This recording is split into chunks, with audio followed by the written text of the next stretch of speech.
नमस्कार दोस्तों, स्वागत है आपका मेरे YouTube channel study with Vivek Kumar में। दोस्तों, आज हम स्टार्ट करने वाले हैं इस चैनल के माध्यम से कक्षा 10 की साइंस, जो काफ़ी इम्पोर्टेंट रहने वाली है यूपी बोर्ड के लिए।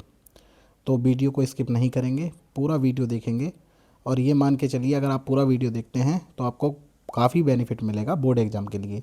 सारे ही क्वेश्चन मैंने जो लिए हैं वो सभी बोर्ड एग्ज़ाम में आए हुए हैं, तो सभी बच्चे इस वीडियो को ज़रूर देखेंगे। अगर अच्छी लगेगी वीडियो तो लाइक करेंगे, शेयर करेंगे और चैनल को सब्सक्राइब करेंगे। तो चलिए शुरू करते हैं आज के इम्पोर्टेंट MCQ। देखिए, इस वीडियो में मैंने 60 MCQ किए हैं जो काफ़ी इम्पोर्टेंट हैं, जो प्रीवियस एग्ज़ाम में आए हुए हैं, यानी पिछले बोर्ड एग्ज़ामों में आए हुए हैं। तो वीडियो को ज़रूर देखेंगे। अच्छा, सभी साथ साथ सॉल्व करते चलेंगे और जितने जिसके सही होंगे वो कमेंट बॉक्स में लिखेगा, ठीक है। तो आज का पहला क्वेश्चन है कि विद्युत धारा की SI इकाई क्या है। तो इकाई पूछी गई है आई की। अब आई का फॉर्मूला हमारे पास क्या होता है, Q/T, यही तो होता है। तो इसका मात्रक बनेगा कूलम पर सेकंड। भाई Q का मात्रक होता है कूलम और बटे सेकंड, लेकिन कूलम पर सेकंड है नहीं, तो इसका मात्रक होगा एम्पियर, क्योंकि 1 कूलम पर सेकंड बराबर होता है 1 एम्पियर के। तो पहले क्वेश्चन का आंसर हुआ एम्पियर। चलिए अगला क्वेश्चन देखते हैं। तो ओम का नियम किसके बीच संबंध बताता है। अब जिसने ओम का नियम पढ़ा होगा वो आसानी से बता सकता है। ऑप्शन दिए हैं धारा व आवेश, दूसरा है धारा व विभवांतर, फिर है आवेश व समय और ऑप्शन नंबर डी है ऊर्जा व शक्ति। तो ओम को नियम क्या कहता है। ओम का नियम कहता है कि किसी चालक को दिया गया विभवांतर उसमें प्रवाहित धारा के अनुक्रमानुपाती होता है, यानी V = I। इसका मतलब क्या है कि यदि किसी चालक के सिरों पर विभवांतर, मतलब किसी चालक के सिरों पर अगर विभवांतर बढ़ाएंगे हम तो उसमें धारा भी बढ़ती चली जाएगी। तो किसके बीच संबंध हुआ, विभवांतर और धारा के। तो ऑप्शन नंबर कौन सा सही होगा इसका, ऑप्शन नंबर बी ठीक होगा। चलिए देखते हैं अगला क्वेश्चन। अगला क्वेश्चन है विद्युत शक्ति का सूत्र क्या है। विद्युत शक्ति जो होती है उसका सूत्र पूछा है। तो इसमें ऑप्शन दिए हैं P = V/I, दूसरा ऑप्शन है P = VI, तीसरा है P = I/R और ऑप्शन नंबर डी है P = V/R। तो अगर पढ़ा होगा थ्योरी तो आप आसानी से इसे बता सकते हैं। अच्छा, याद रखें जितने भी MCQ आते हैं वो केवल थ्योरी से रिलेटेड हैं, ठीक है। तो थ्योरी अच्छे से तैयार करके जाएंगे तो आसानी से आप MCQ कर लेंगे। और अच्छा, MCQ का भी काफ़ी बड़ा रोल है। 20 क्वेश्चन आते हैं 20 नंबर के, तो काफ़ी इंपॉर्टेंट है MCQ भी। तो देखेंगे आप इसे, एंड तक देखेंगे वीडियो को ज़रूर। तो P बराबर कौन सा होता है, इसका आंसर नंबर बी सही होगा। P बराबर होता है VI, ठीक है। इसके अलावा P बराबर और भी एक फॉर्मूला होता है, P = I²R, ठीक है। इसके अलावा भी एक फॉर्मूला और होता है, वो क्या होता है, वो होता है P = V²/R। तो ये तीनों फॉर्मूले आप याद रख लेंगे, ठीक है। चलिए देखते हैं अगला क्वेश्चन। देखिए क्वेश्चन नंबर 4 है। इसने पूछा है कि अवतल दर्पण प्रतिबिंब कब आभासी बनाता है। वेरी इंपॉर्टेंट क्वेश्चन है ये चैप्टर नंबर 1 में ही है, मतलब जो फिजिक्स स्टार्ट होती है वहाँ पर, तो उसी चैप्टर से है ये। तो इसमें पूछा है अवतल दर्पण कब आभासी प्रतिबिंब बनाता है। तो पहली बात तो आपको याद रखनी है कि अवतल दर्पण बनाएगा उल्टा व वास्तविक प्रतिबिंब, ठीक है। उल्टा बनाता है और वास्तविक बनाता है, लेकिन इसने ये पूछा है कि वो आभासी कब बनाता है। तो आपको याद रखना है जब भी वस्तु फोकस और ध्रुव के बीच होगी यहाँ, ठीक है। तो फोकस और ध्रुव के बीच 3 पॉइंट याद रखेंगे, इन्फिनिटी होगा, वक्रता केंद्र होगा और फोकस होगा, और एक होता दर्पण का ध्रुव। जब तक वस्तु यहाँ तक रहेगी, इनके बीच में, इन तीनों के बीच में रहेगी, तो जब तक बनेगा वास्तविक और उल्टा प्रतिबिंब। और जैसे ही वस्तु इन दोनों के बीच में आ जाएगी, F और P के बीच में आएगी यहाँ, तो बनेगा आभासी प्रतिबिंब। केवल अवतल दर्पण की बात हो रही है, ना कि उत्तल दर्पण की, याद रखना है। वैसे उत्तल दर्पण हमेशा सीधा और आभासी ही प्रतिबिंब बनाएगा, लेकिन अवतल दर्पण सिर्फ इस कंडीशन में जब वस्तु फोकस और ध्रुव के बीच होगी। कहाँ होगी, F और P के बीच, फोकस और ध्रुव के बीच। P मतलब पोल, ध्रुव। जब यहाँ पर वस्तु होगी तो प्रतिबिंब बनेगा आभासी, ठीक है। चलिए देखते हैं अगला क्वेश्चन।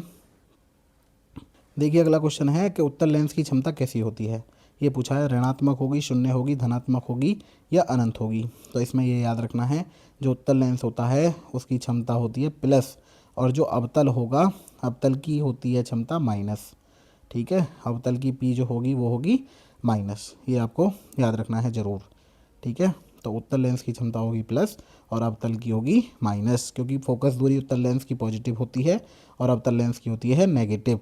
तो फोकस दूरी पे ही डिपेंड करती है क्षमता। इसके अलावा आप ये भी याद रखेंगे क्षमता का मात्रक क्या होता है, वो होता है डायोप्टर। ये वेरी इंपॉर्टेंट है, ठीक है। तो ये मैं लिख देता हूँ ठीक से कि क्षमता का मात्रक है डायोप्टर, ये याद रखना है, या डी, केवल डी भी लिखा सकता है। तो ये हुआ 5वां क्वेश्चन। चलिए देखते हैं अगला क्वेश्चन। तो अगला क्वेश्चन क्या है कि प्रकाश का अपवर्तन किस कारण से होता है। बहुत ही इंपॉर्टेंट क्वेश्चन, ये तो क्लास 12th के लिए भी इंपॉर्टेंट है कि क्यों होता है अपवर्तन।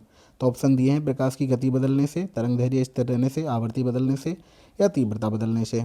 ठीक है, तो अपवर्तन का कारण क्या होता है। पहली बात तो अपवर्तन ही क्या होता है।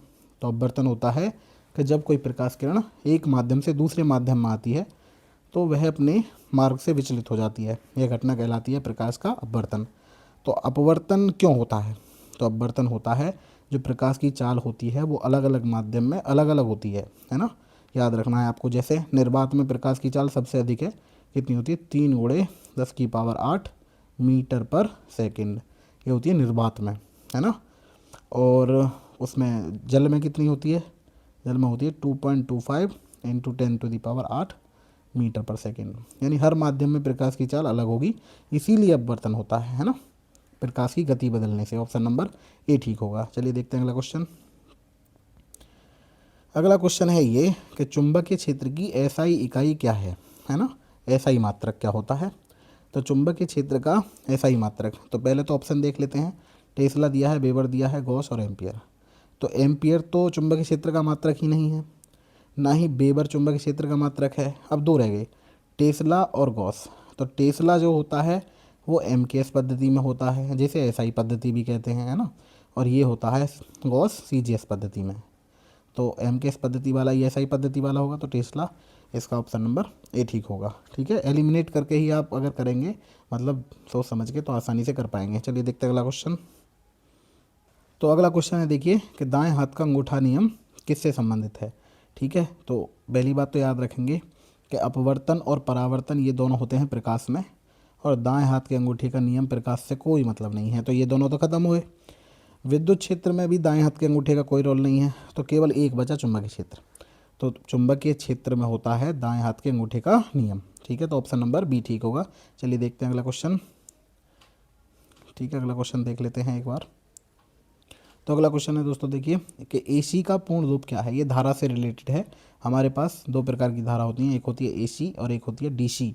जो डीसी होती है उसे कहते हैं डायरेक्ट करंट, यानी दिष्ट धारा। ठीक है, तो ये तो रही डायरेक्ट करंट। और एसी होती है अल्टरनेटिंग करंट, यानी प्रत्यावर्ती धारा। तो आपको याद रखना है कि एसी का पूर्ण रूप क्या है, वो है अल्टरनेटिंग करंट। वेरी इंपॉर्टेंट है ये। चलिए देख लेते हैं अगला क्वेश्चन।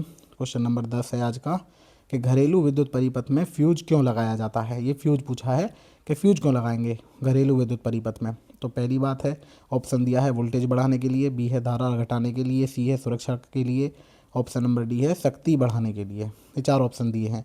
तो जो फ्यूज लगाते हैं वो निम्न प्रतिरोध का तार होता है ना। उसका प्रतिरोध इतना कम होता है कि जैसे ही तेज़ धारा आएगी वो बीच से टूट जाएगा, है ना।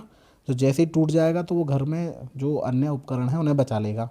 तो इसका ऑप्शन नंबर कौन सा सही होगा, सी, सुरक्षा के लिए। ऑप्शन नंबर सी सही होगा। चलिए देखते हैं अगला क्वेश्चन। इसने पूछा 1 किलोवाट घंटा बराबर होता है किसके। 1 किलोवाट घंटा किसके बराबर होगा। तो अगर पढ़ा होगा तो आप आसानी से बता सकते हैं। 1 किलोवाट घंटा किसके बराबर होगा। तो आपको याद रखना है 1 किलोवाट में कितने वाट होंगे, 1000, और 1 घंटे में कितने सेकंड होते हैं, 3600। तो अब इसे हम सॉल्व करेंगे। तो जितनी जीरो उतनी 10 की पावर, तो 36 × 10⁵ 5 जीरो हैं। अब एक दशमलव यहाँ ले लीजिए, तो कितना हो जाएगा 3.6, और जैसे ही दशमलव इधर बढ़ाया तो ये कितना हो जाएगा 10⁶। अब ऑप्शन ढूंढ लीजिए, तो ये ऑप्शन नंबर ए ठीक होगा। 3.6 × 10⁶ जूल के बराबर होता है ये, आप रट के जाएंगे। बहुत ही इंपॉर्टेंट क्वेश्चन है ये मान लीजिए, ये तो एग्जाम में आने ही वाला है। चलिए देख लेते हैं अगला क्वेश्चन। Question number 12। तो देखिए आज का अगला क्वेश्चन है कि उत्तल दर्पण का उपयोग किया जाता है किसमें। तो ऑप्शन ए है सेविंग बनाने में, बी दाढ़ी बनाने में, एक ही बात होगी दोनों, सी है वाहन के रियर व्यू में यानी पीछे का व्यू देखने में, और ऑप्शन नंबर डी है माइक्रोस्कोप में, है ना। तो आपको याद रखना है जो उत्तल दर्पण होता है उसका हम उपयोग करते हैं कहाँ, वाहन के रियर व्यू में, जो पीछे देखने के लिए उपयोग करते हैं वो उत्तल दर्पण का प्रयोग किया जाता है। ठीक है, वेरी इंपॉर्टेंट। और सेविंग में किया जाता है अवतल का, ये भी याद रखेंगे। सेविंग के करते हैं दाढ़ी बनाने में, इसमें करेंगे हम अवतल का। माइक्रोस्कोप जो होता है सूक्ष्मदर्शी, उसमें हम प्रयोग करते हैं लेंस का, है ना। लेंस का प्रयोग करेंगे। तो सभी में बात पता होनी चाहिए कि कहाँ किसका करते हैं। तो सेविंग का है तो अवतल, वाहन के लिए उत्तल दर्पण, और माइक्रोस्कोप में लेंस का प्रयोग करेंगे, वो भी उत्तल लेंस का। चलिए देखते हैं अगला क्वेश्चन। अगला क्वेश्चन है कि प्रकाश की चाल निर्वात में होती है, तो निर्वात में बतानी है प्रकाश की चाल। तो ये मैंने अभी बताया था, आप आसानी से बता सकते हैं, 3 × 10⁸ मीटर पर सेकंड निर्वात में प्रकाश की चाल होगी। बहुत ही इंपॉर्टेंट क्वेश्चन है, पूछा जाएगा कन्फर्म मानिए। तो ये होगा ऑप्शन नंबर सी सही होगा। ठीक है, अगला क्वेश्चन देखते हैं। ये क्वेश्चन भी बहुत इंपॉर्टेंट है कि ध्वनि की तीव्रता निर्भर करती है। ऑप्शन ए है आयाम पर, बी है आवृत्ति पर, सी है वेग पर, और डी है तरंगदैर्घ्य पर। तो इसका भी आपको याद रखना है, जो इंटेंसिटी होती है वह ध्वनि क्या है, तरंग, और तरंग की तीव्रता आयाम के वर्ग के अनुक्रमानुपाती होती है। तो आयाम हुआ ना, तो आयाम पे डिपेंड करेगा। ऑप्शन नंबर ए सही होगा। ठीक है, तो चलिए देख लेते हैं अगला क्वेश्चन। अच्छा, ये भी बताना है कि ध्वनि कौन सी तरंग है, ये आप कमेंट बॉक्स में लिखेंगे। चलिए देखते हैं अगला क्वेश्चन। तो अगला क्वेश्चन है अल्ट्रासोनिक तरंगों की आवृत्ति कितनी होती है। ठीक है, तो ये हमें बताना है। तो पहला है 20 हर्ट्ज से कम, फिर है 20 हर्ट्ज से 20,000 या 20 किलो हर्ट्ज तक, और ऑप्शन नंबर सी है 20 किलो हर्ट्ज से अधिक, या ऑप्शन नंबर डी है 0। तो आपको ये बताना है इसकी आवृत्ति कितनी होगी। तो इसका ऑप्शन नंबर होगा सी सही होगा, 20 किलो हर्ट्ज से अधिक होती है। अच्छा, किलो हर्ट्ज आया, ऐसा भी आ सकता है कि 20,000 किलो की जगह 20,000 हर्ट्ज लिख दे। तो 20,000 हर्ट्ज से अधिक होगी अल्ट्रासोनिक तरंगों की आवृत्ति। इंपॉर्टेंट क्वेश्चन है। चलिए देखते हैं अगला क्वेश्चन। तो अगला क्वेश्चन है कि न्यूटन का तीसरा नियम क्या बताता है। ठीक है, तो इम्पोर्टेंट है क्वेश्चन ये भी। तो जड़त्व बताएगा, बल बताएगा, या क्रिया प्रतिक्रिया, या डी संवेग बताएगा। ये 4 ऑप्शन दिए हैं, तो इसका ऑप्शन नंबर सी सही होगा, क्रिया प्रतिक्रिया बताता है। न्यूटन का तीसरा नियम कहता है प्रत्येक क्रिया की एक प्रतिक्रिया होती है, अथवा एक वस्तु दूसरी वस्तु पर जितना बल लगाती है, दूसरी वस्तु भी उस पर उतना ही बल विपरीत दिशा में लगाती है। ये हो गया क्वेश्चन नंबर आपका 16। वेरी इंपॉर्टेंट क्वेश्चन है। ठीक है, तो चलिए देखते हैं अगला क्वेश्चन देखते हैं। तो अगला क्वेश्चन ये है कि दाब का एसआई मात्रक क्या है। तो आपको बताना है कि दाब का एसआई मात्रक क्या होता है। तो दाब क्या होता है, तो दाब होता है दोस्तों P = F/A, और F का मात्रक होता है न्यूटन, और A का मात्रक होता है मीटर स्क्वायर। तो इसका मात्रक क्या हुआ, न्यूटन पर मीटर स्क्वायर। ये हो गया इसका मात्रक एसआई, लेकिन ये तो है नहीं। तो अब दूसरा मात्रक क्या होगा, जूल नहीं है इसका, न्यूटन बल का है, वाट शक्ति का है, तो ये बचा पास्कल। तो इसका मात्रक क्या होगा, पास्कल। यानी कि ये क्या होता है, ये भी आपको याद रखना है कि 1 न्यूटन पर मीटर स्क्वायर बराबर होता है 1 पास्कल के। ठीक है, ये आपको याद रखना है। तो ऑप्शन नंबर बी ठीक होगा। देखते हैं अगला क्वेश्चन। अगला क्वेश्चन है गुरुत्वीय त्वरण का मान लगभग होता है। बहुत ही आसान क्वेश्चन है, आसानी से सब लोग बता सकते हैं। इसका ऑप्शन नंबर कौन सा ठीक होगा, 9.8 मीटर पर सेकंड स्क्वायर गुरुत्वीय त्वरण का ये मान होता है लगभग, है ना। कभी कभी 10 भी होता है, लेकिन प्रमाणिक मान तो यही है 9.8 मीटर पर सेकंड स्क्वायर। चलिए देखते हैं अगला क्वेश्चन। तो अगला क्वेश्चन है शक्ति का एसआई मात्रक क्या है। तो इंपॉर्टेंट क्वेश्चन है, मात्रक से भी क्वेश्चन जरूर आएगा, एक क्वेश्चन तो जरूर पूछा जाएगा मात्रक का। तो आपको ये मात्रक सभी के रट के जाने हैं ठीक से, है ना। तो इसके अलावा भी कुछ बता देता हूँ मैं। तो शक्ति का एसआई मात्रक होता है वाट, तो ये तो आपको याद रखना ही है। इसके अलावा आप प्रतिरोध का भी मात्रक याद रख के जाएंगे, प्रतिरोध का मात्रक होता है ओम। इसके अलावा विशिष्ट प्रतिरोध का मात्रक भी याद रखेंगे, उसका होता है ओम मीटर, है ना, ये भी आप याद रखेंगे। इसके अलावा आप चालकता का भी मात्रक याद रखेंगे, वैद्युत चालकता, उसका होता है ओम इनवर्स। इसके अलावा विशिष्ट चालकता का भी याद रखेंगे, उसका होता है ओम इनवर्स मीटर इनवर्स। ये हो गए इतने सारे मात्रक मैंने बता दिए, सभी को आप लिख लेंगे। जो जो मात्रक आ सकते हैं एग्जाम में वो आपको याद करके जाने हैं ज़रूर। आवेश का मात्रक क्या होता है, आवेश का मात्रक होगा कूलाम, ये भी आपको याद रखना है। कार्य का मात्रक होगा जूल। विभव का मात्रक क्या होगा, विभव या विभवांतर V, इसका मात्रक होता है वोल्ट। ये सारे आपको याद रखने हैं। ठीक है, चलिए देख लेते हैं एक और क्वेश्चन। क्वेश्चन नंबर 20, द्रव्यमान का एसआई मात्रक क्या है। तो बहुत ही आसान क्वेश्चन है, इसका मात्रक होता है किलोग्राम। तो स्टूडेंट्स देखिए, ये इम्पोर्टेंट 20 क्वेश्चन थे फिजिक्स के। इससे अगली वाली वीडियो में हम और लेकर आएंगे अभी क्वेश्चन। फिलहाल आप केमिस्ट्री के देखेंगे 20 क्वेश्चन। इस वीडियो में 60 MCQ हैं जो आपके एग्जाम के लिए बहुत इंपॉर्टेंट है। आप ये मान के चलिए कम से कम 10 क्वेश्चन इस वीडियो से आपके आ ही जाने हैं। तो आप वीडियो को स्किप नहीं करेंगे, वीडियो ज़रूर पूरा देखेंगे। अगर अच्छी लग रही हो वीडियो तो लाइक भी साथ साथ करते चलें। तो चलिए अब शुरू करते हैं हम केमिस्ट्री। देखिए अब केमिस्ट्री के 20 MCQ हैं और जिससे भी जितने आते हों आप वो स्कोर आपका कमेंट में लिख सकते हैं आप, ठीक है। तो इसका 21वां क्वेश्चन हमारा आज का ये है कि परमाणु का सबसे छोटा कण कौन सा है। तो परमाणु की खोज किसने की थी अभी आप मुझे कमेंट बॉक्स में बताएंगे। तो परमाणु का सबसे छोटा कण कौन सा है, तो सबसे छोटा कण होता है इलेक्ट्रॉन, याद रखना है, ठीक है। तो परमाणु का सबसे छोटा कण है इलेक्ट्रॉन। अच्छा चलिए देखते हैं अगला क्वेश्चन। अच्छा आपको ये भी याद रखना है कि अब तक तो यही था, अब उसके बाद एक कण और आ गया है जिसे कहते हैं क्वार्क, ठीक है। ये जो क्वार्क होता है ये लगभग इलेक्ट्रॉन से भी थोड़ा सा छोटा है, ये 2/3 के बराबर है, इलेक्ट्रॉन से इतना छोटा है ना। तो याद रखना है, लेकिन फ़िलहाल अब तक यही मानते हैं, इलेक्ट्रॉन ही आप लगाएंगे ऑप्शन में, जब तक क्वार्क ना मिले तो इलेक्ट्रॉन ही सही होगा। चलिए देखते हैं अगला क्वेश्चन। अगला क्वेश्चन क्या है, अगले क्वेश्चन में पूछा गया है कि pH = 7, इसका अर्थ क्या होगा।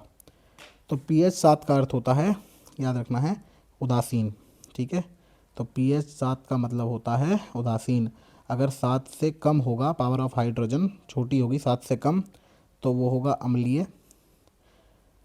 अगर 7 से ज़्यादा होगी तो वो होगी क्षारीय, और 7 होगी तो वो होगी उदासीन। तो वेरी इंपॉर्टेंट क्वेश्चन है ये, आपको याद रखना है। ज़रूरी नहीं है यही पूछा जाए, 7 से कम के लिए पूछ सकते हैं, 7 से ज़्यादा के लिए पूछ सकते हैं। अगर पूछ लिया जाए pH = 9 के लिए विलयन कैसा होगा तो वो आप बता सकते हैं, ठीक है। तो इसके लिए होगा क्षारीय। चलिए देखते हैं अगला क्वेश्चन। अगला क्वेश्चन क्या है, तो अगला क्वेश्चन पूछा गया है कि जंग लगना किस प्रकार की अभिक्रिया है। ये पूछा गया जंग लगना किस प्रकार की अभिक्रिया है। तो ये आपको याद रखना है, जो जंग लगना होता है वो अभिक्रिया होती है ऑक्सीकरण होता है, ठीक है। आपको याद रखना है कि जंग लगना जो है वो किस प्रकार की अभिक्रिया है, वो है ऑक्सीकरण। तो चलिए देखते हैं अगला क्वेश्चन। तो क्वेश्चन नंबर 24 है HCl किस प्रकार का अम्ल है। ये बताना है दुर्बल है, प्रबल है, कार्बनिक है या क्षार है। तो आपको याद रखना है ये है प्रबल अम्ल। अब इसके अलावा और कौन से होते हैं, H2SO4 है, HNO3 है और ये HCl है, ये सब कैसे हैं, प्रबल अम्ल हैं, ठीक है। आपको याद रख के जाना है ये। चलिए देखते हैं अगला क्वेश्चन।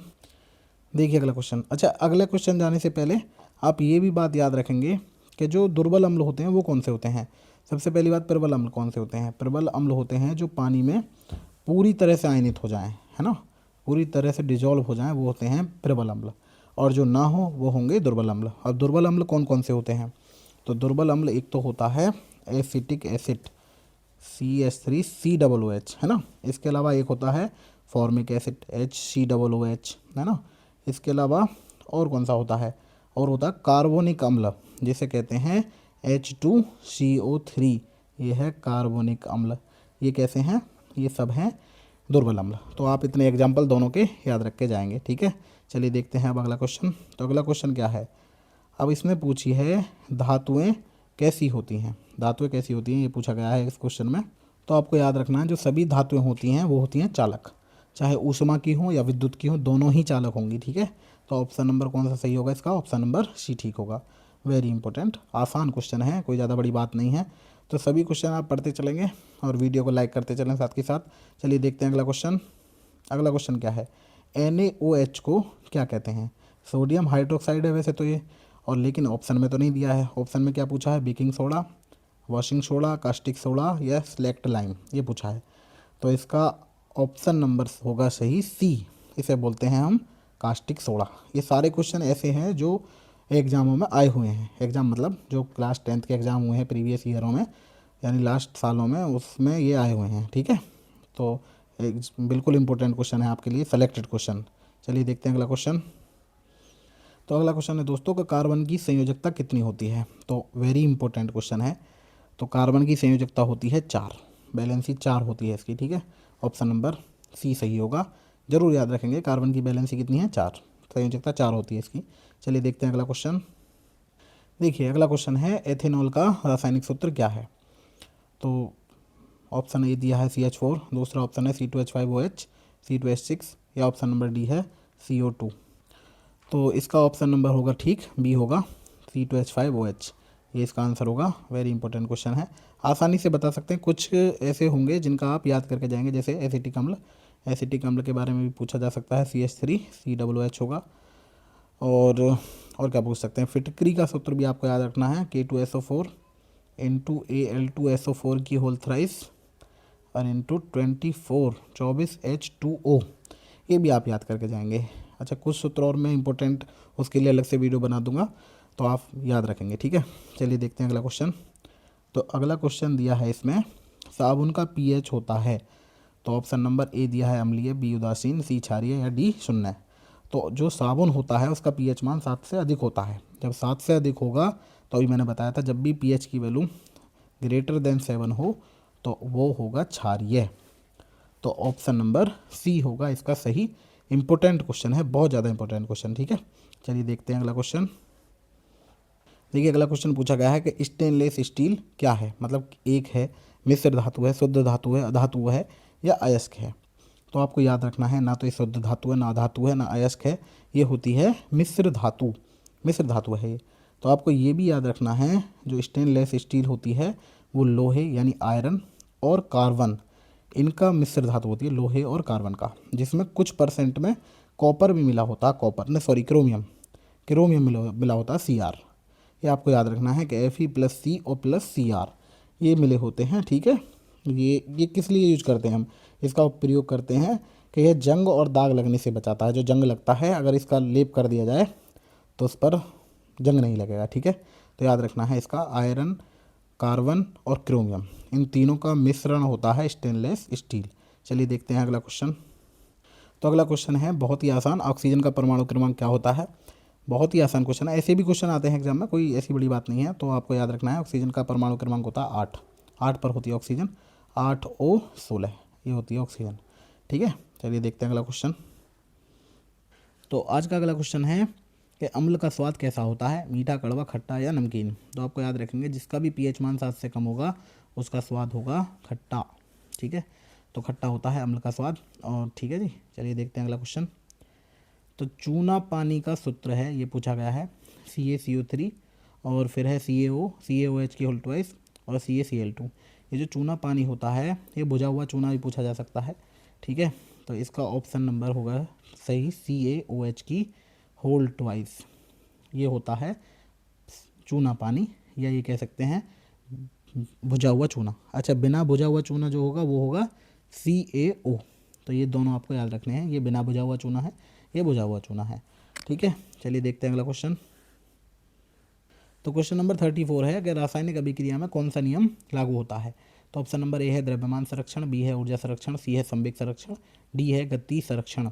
तो ये जो तीनों ऑप्शन हैं कि ऊर्जा संरक्षण ये फिजिक्स से रिलेटेड है, ये भी फिजिक्स से रिलेटेड है, गति ये भी फिजिक्स से रिलेटेड है, तो केवल ये भी फिजिक्स से रिलेटेड है वैसे, लेकिन इसका उपयोग द्रव्यमान संरक्षण का रासायनिक अभिक्रिया में भी होता है, ठीक है। तो ऑप्शन नंबर ए सही होगा। चलिए देखते हैं अगला क्वेश्चन। तो क्वेश्चन नंबर 35 है कि CO2 का उपयोग होता है। तो ऑप्शन नंबर ए है श्वसन में, बी है आग बुझाने में, सी है खाना पकाने में या डी है ईंधन में। तो श्वसन में आप याद रखेंगे, जैसे हम श्वसन में कहते हैं कि कार्बन डाइऑक्साइड बाहर निकालते हैं, तो उसका श्वसन में उपयोग मान सकते हैं। लेकिन इतना याद रखें, जब सांस हम अंदर लेते हैं तो सारी वायु एक साथ अंदर लेते हैं, ठीक है। ऑक्सीजन को फेफड़े मतलब पास कर देते हैं, बाकी सब हम बाहर निकाल देते हैं। तो CO2 के अलावा और भी उसमें होता है, ठीक है। लेकिन इतना आप याद रखेंगे कि आग बुझाने में हम इसी का प्रयोग करते हैं। जब भी आग बुझाते हैं तो CO2 का ही उपयोग किया जाता है, ठीक है। तो ऑप्शन नंबर बी सही होगा कि CO2 का उपयोग करते हैं हम आग बुझाने में। चलिए देखते हैं अगला क्वेश्चन। तो अगला क्वेश्चन है कि लोहे पर जंग लगने के लिए क्या आवश्यक है। तो ऑप्शन है ए दिया है केवल ऑक्सीजन, बी है केवल पानी, सी है ऑक्सीजन व पानी, डी है कार्बन। तो आपको याद रखना है, जंग लगने के लिए क्या आवश्यक होता है, जंग लगने के लिए आवश्यक है ऑक्सीजन व पानी, दोनों आवश्यक हैं, ठीक है। तो लोहे पर जंग लगने के लिए दोनों की आवश्यकता होगी, ठीक है। वेरी इंपॉर्टेंट क्वेश्चन है। चलिए देखते हैं अगला क्वेश्चन। तो अगला क्वेश्चन है पेट्रोलियम को क्या कहते हैं। तो ऑप्शन है जीवाश्म ईंधन, नवीकरणीय ईंधन, जैव ईंधन या गैसीय ईंधन। तो याद रखना है, पेट्रोलियम जो होता है वो जीवाश्म ईंधन होता है। तो ऑप्शन नंबर ए सही होगा। जल्दी जल्दी देख लेते हैं, वीडियो थोड़ा लेंथी होती जा रही है। तो जल्दी देखते हैं अगला क्वेश्चन। बेकिंग सोडा, जो बेकिंग सोडा होता है उसका सूत्र क्या होता है। तो 4 ऑप्शन दिए हैं, तो इसका ऑप्शन नंबर होगा बी, ठीक, NaHCO3, ये होता है बेकिंग सोडा। अगर पूछ लिया जाए धावन सोडा कौन सा होता है, तो ऑप्शन नंबर ए, Na2CO3, ये होता है धावन सोडा। तो ऑप्शन नंबर ए सही होगा। चलिए देखते हैं अगला क्वेश्चन। तो अगला क्वेश्चन है दोस्तों, इसने कहा अम्ल और क्षार दोनों की अभिक्रिया कराएंगे तो क्या मिलेगा। तो ऑप्शन नंबर ए ठीक होगा, नमक और पानी मिलेगा, है ना। जैसे मान लीजिए एक अम्ल ले लेते हैं, ये तो हमने लिया क्षार और ये लिया अम्ल HCl, तो NaCl मिलेगा। तो ये तो हो गया नमक, और बाकी बचा हुआ एक जगह लिख दो H2O, ये बन गया जल। तो ये दोनों मिलेंगे, नमक और पानी मिलेगा, ठीक है। चलिए देखते हैं अगला क्वेश्चन। तो ये है दोस्तों केमिस्ट्री का आखिरी क्वेश्चन, और इसमें पूछा गया है कि धातु का उदाहरण क्या है। ऑप्शन ए है लोहा, बी तांबा, सी सोना, या डी गंधक। तो ये ऊपर के जो तीनों हैं, ये तीनों होते हैं धातु, ये मेटल है ना। सोने की पता होगी, तांबे की पता होगी, लोहा भी धातु ही होता है। तो ऑप्शन नंबर डी सही होगा, ये जो गंधक होता है ये अधातु है ना। ठीक है, तो चलिए देखते हैं। बायोलॉजी के 20 क्वेश्चन देख लेते हैं। तो 40 क्वेश्चन हो चुके हैं, तो आप ये मान के चलिए, मैंने बताया था कि इस वीडियो से 10 क्वेश्चन आपको आने ही आने हैं। इंपॉर्टेंट क्वेश्चन है, सारे क्वेश्चन को आप लिख लेंगे, ये याद कर लें, जैसे भी आपको उचित लगे वो कर सकते हैं। तो वीडियो को स्किप नहीं करना है, पूरी वीडियो देखनी है, चाहे डबल स्पीड में भी करके आप देख सकते हैं, ठीक है। चलिए देखते हैं अगला क्वेश्चन। तो बायोलॉजी का पहला क्वेश्चन और हमारा 41 क्वेश्चन है कि कोशिका की खोज किसने की थी, है ना। ये पूछा गया है कि कोशिका की खोज किसने की। तो ऑप्शन ए दिया है Newton, B Darwin, C Robert Hooke, या मेंडल। तो आपको याद रखना है कोशिका की खोज की है रॉबर्ट हुक ने, ठीक है। इंपॉर्टेंट क्वेश्चन है, कई बार पूछा जाता है एग्जाम में, रिपीटेड क्वेश्चन है, बार बार ये मान के चलिए आता ही रहता है क्वेश्चन। तो वेरी इंपॉर्टेंट क्वेश्चन कि कोशिका की खोज किसने की, तो रॉबर्ट हुक ने की थी। चलिए ठीक है, देखते हैं अगला क्वेश्चन। कोशिका का पावर हाउस किसे कहा जाता है। पावर हाउस मतलब जिसमें ऊर्जा संचित होती है। तो पावर हाउस जो होता है कोशिका का, वो होता है माइटोकॉन्ड्रिया। ये भी आपको याद रखना है, ऑप्शन नंबर बी सही होगा इसका, ठीक है। चलिए देखते हैं अगला क्वेश्चन। तो अगला क्वेश्चन है कि मानव हृदय में कक्षों की संख्या कितनी होती है। तो मानव जो हृदय होता है उसमें कक्षों की संख्या होती है 4, 2 अलिंद होते हैं, 2 निलय होते हैं मानव हृदय में। तो आपको याद रखना है कि 4 कक्ष होते हैं, ठीक है। चलिए देखते हैं अगला क्वेश्चन। क्वेश्चन नंबर 44, प्रकाश संश्लेषण पूछा है कहाँ होता है, जड़ में, तने में, पत्ती में, या फूल में, ये पूछा गया है। तो प्रकाश संश्लेषण में जो पौधे होते हैं वो अपना खाना बनाते हैं। तो पौधे जो खाना बनाते हैं वो पत्तियों से बनाते हैं ना, पत्तियाँ करती है प्रकाश संश्लेषण की क्रिया। तो ऑप्शन नंबर सी होगा इसका सही। ये सारे क्वेश्चन जितने भी, मैं एक बार फिर कह रहा हूँ, बहुत इंपॉर्टेंट है, ठीक है। चलिए देखते हैं अगला क्वेश्चन। क्वेश्चन नंबर 45 है कि प्रकाश संश्लेषण के लिए आवश्यक गैस कौन सी है, ये पूछा गया है। तो प्रकाश संश्लेषण के लिए आवश्यक गैस कौन सी है, ऑक्सीजन, नाइट्रोजन, कार्बन डाइऑक्साइड, या हाइड्रोजन। तो आपको याद रखना है, वैसे मैक्सिमम बच्चे मारते हैं ऑक्सीजन पर टिक, लेकिन ऑक्सीजन गलत है। तो ऑप्शन नंबर होगा सी ठीक होगा, कार्बन डाइऑक्साइड प्रकाश संश्लेषण के लिए आवश्यक गैस है, ठीक है। चलिए देखते हैं अगला क्वेश्चन। तो अगला क्वेश्चन है रक्त का लाल रंग किस कारण होता है। तो ऑप्शन ए है प्लाज्मा, बी हीमोग्लोबिन, सी प्लेटलेट, या टी WBC। तो वेरी इंपॉर्टेंट क्वेश्चन है, तो आपको याद रखना है इसके बारे में भी। तो रक्त का लाल रंग जो होता है वो होता है हीमोग्लोबिन के कारण, याद रखना आपको, ये होता है ऑप्शन नंबर बी ठीक होगा। अच्छा, हीमोग्लोबिन में कौन सी धातु पाई जाती है, तो ये भी याद रखना आपको, आयरन पाई जाती है, Fe, ठीक है। तो ब्लड में जो पाई जाने वाली धातु है वो है Fe, है ना। चलिए देखते हैं अगला क्वेश्चन। तो अगला क्वेश्चन है क्वेश्चन नंबर 47, पाचन की शुरुआत कहाँ से होती है। तो ऑप्शन है आमाशय, बी है छोटी आंत, सी बड़ी आंत, डी मुख। तो इतना आप याद रखेंगे, जैसे ही खाना मुख में पहुंचता है वहीं से हमारा पाचन स्टार्ट हो जाता है, ठीक है। तो इसका ऑप्शन नंबर होगा सही डी, मुख से स्टार्ट हो जाएगा पाचन, है ना। चलिए स्टार्ट करते हैं, अगला क्वेश्चन देख लेते हैं। अगला क्वेश्चन है कि मानव में गुणसूत्रों की संख्या कितनी होती है। तो मानव में जो गुणसूत्र होते हैं 23 जोड़ी होते हैं। तो देखिए इसमें गुणसूत्रों की संख्या पूछी है, जोड़े में नहीं पूछा है। तो 23 दूनी 46, ऑप्शन नंबर सी होगा इसका सही, है ना। चलिए देखते हैं अगला क्वेश्चन। तो अगला क्वेश्चन है 49 में पूछा है श्वसन में उपयोग होने वाली गैस है, इसे सब बता सकते हैं कि सांस में हम कौन सी गैस लेते हैं। तो हम लेते हैं ऑक्सीजन, ऑप्शन नंबर बी सही होगा, वेरी इंपॉर्टेंट। चलिए देखते हैं अगला क्वेश्चन। देखिए अगला क्वेश्चन है वृक्क यानी किडनी का कार्य क्या होता है। तो ऑप्शन ए है पाचन, बी है रक्त संचार, सी उत्सर्जन, या डी होता है श्वसन। तो इसका ऑप्शन नंबर सही होगा सी, उत्सर्जन करती है किडनी। तो वेरी इंपॉर्टेंट, याद रखना किडनी का कार्य क्या होता है, उत्सर्जन। चलिए देखते हैं अगला क्वेश्चन। तो अगला क्वेश्चन है, पौधों में जल परिवहन होता है किसके द्वारा होता है, ये पूछा गया है। ऑप्शन नंबर ए है फ्लोएम द्वारा, बी है जाइलम द्वारा, सी है पत्ती द्वारा और डी है जड़ द्वारा। तो आपको याद रखना है जो पौधों में जल का परिवहन होता है वो होता है जाइलम द्वारा। जाइलम द्वारा पानी नीचे से ऊपर की ओर जाता है, ठीक है, और ऊपर से नीचे भोजन जो आता है वो फ्लोएम के द्वारा आता है, ठीक है। अब भोजन का जो संचरण होगा वो तो होगा फ्लोएम द्वारा और जल का संचरण होगा जाइलम द्वारा। ये आपको याद रखने क्वेश्चन है, इंपॉर्टेंट क्वेश्चन है ये पौधे के लिए, आपको याद रखना है, ठीक है। चलिए देख लेते हैं अगला क्वेश्चन। तो अगला क्वेश्चन पूछा गया है कि रक्त का थक्का बनाने में क्या सहायक होता है, ठीक है। तो रक्त का थक्का बनाने में सहायक होती हैं प्लेटलेट्स, ये वाली है ना। तो रक्त का थक्का ये बनाएंगी, वेरी इंपॉर्टेंट क्वेश्चन है ये। चलिए देख लेते हैं अगला क्वेश्चन। देखिए आज का अगला क्वेश्चन है कि आनुवांशिकी के जनक कहलाते हैं कौन होते हैं, कौन थे, मतलब डार्विन है, बी मेंडल, सी हुक या लेमार्क। तो आपको याद रखना है ग्रेगर जॉन मेंडल जो थे उन्हें आनुवांशिकी के जनक कहा जाता है। अच्छा, इसके अलावा आपको एक क्वेश्चन और बताना है कि डीएनए की खोज किसने की थी, डीएनए की खोज, है ना। तो और दूसरी बात, डीएनए की द्विकुंडली संरचना की खोज किसने की थी। ये दोनों आपको आंसर बताने हैं, वेरी इंपॉर्टेंट क्वेश्चन है ये भी, आप देख सकते हैं बुक में दिया हुआ है, फ्रंट पे ही दिया हुआ है इस चैप्टर के। चलिए देखते हैं अगला क्वेश्चन। तो अगला क्वेश्चन है दोस्तों कि मस्तिष्क का भाग कौन सा नहीं है। ऑप्शन नंबर ए है सेरिब्रम, बी है सेरिबेलम, सी है मेडुला या डी है नेफ्रॉन। तो ऑप्शन नंबर डी सही होगा, जो नेफ्रॉन होता है वो मस्तिष्क का भाग नहीं है, ठीक है। चलिए देखते हैं अगला क्वेश्चन।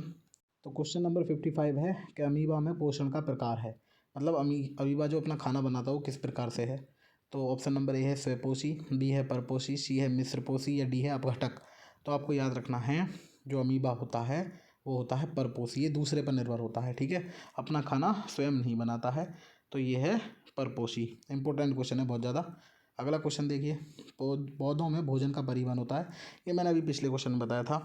तो जाइलम करता है जल का परिवहन और बी फ्लोएम जो होगा वो करेगा जल का परिवहन, ओ सॉरी भोजन का परिवहन। तो ऑप्शन नंबर बी सही होगा, ठीक है। चलिए ठीक है, अगला देखते हैं क्वेश्चन।